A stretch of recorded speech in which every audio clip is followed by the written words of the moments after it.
একটি সুন্দর সম্পর্কের মাঝখানে আপনি যখন একটি বাটখারা প্রবেশ করাবেন, আপনি যখন আপনার ভালোবাসার সাথে যুদ্ধ ঘোষণা করবেন এবং অর্থের সাথে সন্ধি করবেন, ওই বাটখারাটি তখন ভালোবাসার পরিমাপকে হালকা করে দিয়ে উপরে তুলে নিয়ে আসবে, আর ভারী হবে আপনার অর্থের পালা। বিশ্বাস করুন, আপনার অবচেতন মনে আপনি কোনো না কোনোভাবে আপনার অজান্তেই আপনি ভালোবাসাটাকে উপরে তুলে নিলেন।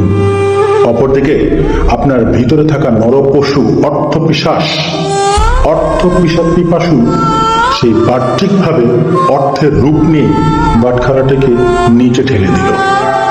আপনি সাময়িক সময়ের জন্য জিতলেন এবং মনে মনে ভেবে নিলেন, আমি বুঝে জিতে গিয়েছি। কিন্তু না, ভালোবাসা উপর দিকে ঠেলে তুলে দিলেন, ভালোবাসা আপনাকে ছেড়ে চলে গেল। তাই বলবো, think be positive to be positive. কাউকে ঠকানোর আগে একবারও চিন্তা করুন, আপনি ঠিক জিততে পারছেন তো ঠিক